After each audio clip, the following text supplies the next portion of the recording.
સુરત મહાનગરપાલિકાની pre monsoon કામગીરી માત્ર કાગળ પર જ જોવા મળી છે। સામાન્ય એવા વરસાદમાં જ અલગ અલગ જગ્યા પર પાણી ભરાવાની પરિસ્થિતિ ઊભી થઈ છે। ઉત્તરાયણ પોલીસ સ્ટેશનની આસપાસ પાણી ભરાવાની સ્થિતિ જોવા મળી હતી। સામાન્ય વરસાદમાં ઉત્તરાયણ પોલીસ સ્ટેશનની આજુબાજુ પાણી ભરાયા હતા। સુરત મહાનગરપાલિકાની પ્રી મોન્સૂન કામગીરી માત્ર કાગળ પર જ જોવા મળી છે। સામાન્ય એવા વરસાદમાં જ અલગ અલગ જગ્યા પર પાણી ભરાવાની પરિસ્થિતિ ઊભી થઈ છે। ઉત્તરાયણ પોલીસ સ્ટેશનની આસપાસ પાણી ભરાવાની સ્થિતિ સામાન્ય વરસાદમાં જોવા મળી હતી। ઉત્તરાયણ પોલીસ સ્ટેશનની આજુબાજુમાં પાણી ભરાયા અને પોલીસ સ્ટેશન, આંગણવાડી તથા તલાટી કમ મંત્રીની ઓફિસ બહાર જ પાણીનો ભરાવો થયો હતો। ગટરોની સાફ સફાઈના અભાવને કારણે આ પરિસ્થિતિ ઊભી થઈ છે અને પાણી ભરાતા આંગણવાડીના બાળકોને રજા આપી દેવાઈ હતી। પોલીસ સ્ટેશનના કર્મચારીઓએ પછી અરજદારોને પાણીમાંથી પસાર થઈ રહેલા પોલીસ સ્ટેશનનો જવાનો વારો આવ્યો છે।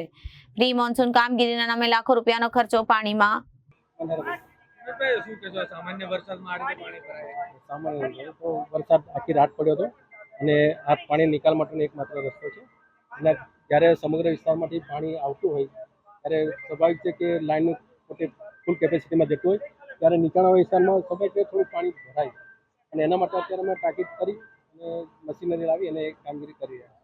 સુરતમાં જે રીતે વરસાદી માહોલ સર્વત્ર જગ્યાએ જામ્યો છે ત્યારે વહેલી સવારથી જે પ્રમાણે અવિરત વરસાદ છે તે વરસી રહ્યો છે ધીમી ધારે, ત્યારે આ પ્રમાણેની સ્થિતિ અત્યારે સામાન્ય વરસાદમાં જોવા મળી રહી છે। ત્યારે ઉત્તરાયણ પોલીસ સ્ટેશનની નજીકના જે પ્રમાણે પાણી ભરાયા છે અને આ પ્રમાણે પાણી છે તે અત્યારે હાલ નિકાલ કરવાની કામગીરી એસએમસીના જે અધિકારીઓ છે તેના દ્વારા કામગીરી કરવામાં આવી રહી છે। પરંતુ મહત્ત્વની વાત છે કે સુરતમાં જે રીતે મહાનગરપાલિકાના દાવા હોય છે કે પાણી નહીં ભરાય તેની જે પોલ છે તે અત્યારે થતી નજરે પડી રહી છે અને આ રીતના દૃશ્યો જે રીતે આ પ્રમાણેના દૃશ્યો સામે આવી રહ્યા છે ત્યારે અત્યારે અધિકારીઓ સામાન્ય વરસાદમાં જો આ સ્થિતિ થતી હોય ત્યારે આ પ્રમાણે અહીં જે તલાટી કમની મંત્રી અને આંગણવાડી છે પણ ત્યારે પણ આ વિસ્તારમાં આસપાસના તમામ વિસ્તારમાં પાણી છે તે ભરાઈ ચૂક્યા છે।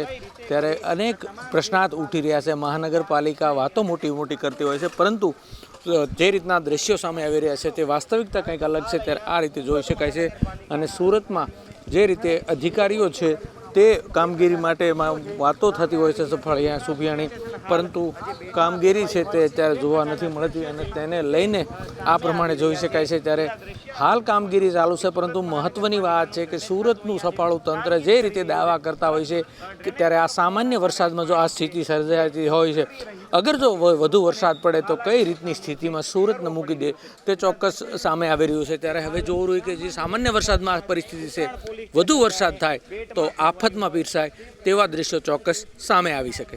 સહયોગી જયેશ સાથે Arvind Rathod, Janadesh news, Surat. Reporter Arvind Rathod, Janadesh news, Surat.